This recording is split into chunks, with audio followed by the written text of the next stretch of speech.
Hey, welcome back. I'm Matt Dukes. This is Higher Powered Radio. I've enjoyed our time today. This is good because I think we've covered a lot of information, and I hope there's somebody out there that's going to grab something from this. Because if you want to call in and talk, it's 888-404-1010, or you can reach me on any of the social media, Higher Powered FM. But we're talking today about the difference between like joy and love, and how that's sustainable and where that comes from. Because we covered it from the aspect of stuff and possessions and activity and sex and relationships and all that stuff, but where it really comes from and that contentedness that we were talking about is within us. Listen, I told you this show is called Higher Powered Radio for a reason, and I am a firm believer in a God that is a creator and that is a designer of our lives for who we are and how I am. And I can tell you, I've read a lot of different texts that talk about the same thing, and there's one out there that talks about, how he made us and how he developed us, and that being outside of time and space, because God is outside of time and space for me, and that means he can look in my life at any point in time and say, listen, I'm going to change this, I'm going to adjust this, but he gives me free will in that. And just like the person that wrote a book that got turned into a screenplay that got made a movie, God is the author of that. But every time I watch that movie differently, right, I learn something from it, I see it differently, because as the actor, and we're the actors, Shakespeare said, all the world's a stage, right? As we act that out, we may be experiencing it for the first time, but God has already seen it. And so as he's worked that in, and as he's coordinated that with everything, right, it means that he created us specifically for the life that we have. And I can tell you, for me, for instance, I'm left-handed, I'm ambidextrous, and I've got that ability to do those kind of things. And there's been circumstances in my life when I broke my right collarbone as a kid that I can tell you, had I done that, and I'm not saying that's the epitome of the great design of my life, but I can tell you it's those circumstances, that stuff that I can look at my life and go, man, that's pretty interesting to look at versus the coincidence of, or is it the great design of?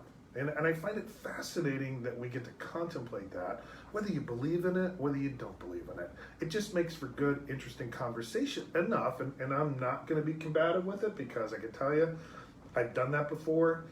Sometimes it's very engaging, man, and I would love to banter and discuss, and I'll tell you a funny story. I was probably, my early 30s, and I was just starting on this journey, and a lot of stuff, changes in my life were all new, and I remember being very vigorous about a lot of my beliefs and that kind of stuff, and this guy looked at me and said, well, that's okay, you're still trying to debate me at an elementary level when they obviously were at a very collegiate level, and I was furious. I was like, oh my God, how dare you offend me? But as I look back, and I can go, yeah, I was pretty much caught up in my emotions and in my vigor and all that kind of stuff. But as we mature, and I talked about this earlier, about as we grow from this place where everything is emotional, because what we know is feelings aren't facts, right? And if you don't know that, be advised, feelings are not facts.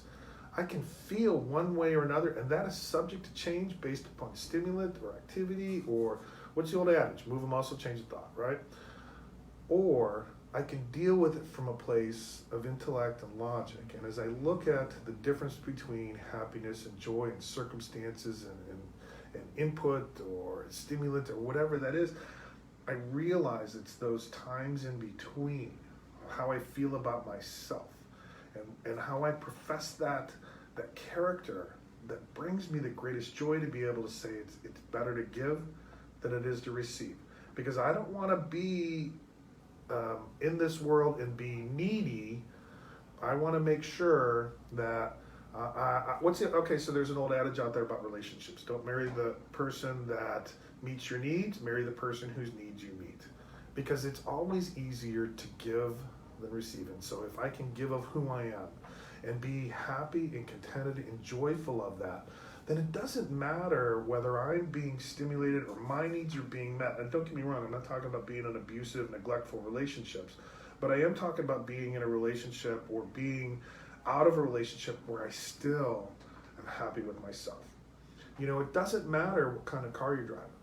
It doesn't matter whether you're still living in a one-bedroom apartment or you're in a five-bedroom house. I can tell you, I said earlier, we compare our insides to most other people's outsides. And when I look at that person who's driving that S Series Mercedes, who's driving the big SUV or the Porsche or the BMW or the Import or the whatever that vehicle is, and I go, oh my God, if I had that, I'd be so much happier. And because I'm still got crank windows, and those of you that have them, you know what they are, and you gotta crank them up and crank them down, or you got, you know, the air AC's going, or whatever that is. But believe me, I've been in that situation, and when I'm making that car payment, and I have that insurance payment, and I have that parking fee on a monthly basis, the pressure and responsibility and obligation and stress and debt that comes from all of that is just as great as it is from worrying about whether my AC is going to go out and I don't have it. And so I want to make sure I'm reiterating this, and I'm driving this home to the fact that it's okay regardless of your circumstances, who you are. You know, and I talked about this, was talking about this to somebody today, and I'm gonna talk about God a little bit in regards to the Christian faith. And there's a guy named Paul who was the first name was Saul, and he got this big conversion. The point I'm making all this is, here was a dude, and I talked about this a couple weeks ago, who had basically third generation wealth. He was very highly esteemed. He was blue blood at the time, so to speak, and you know what that means when I talk about the third generation of wealth.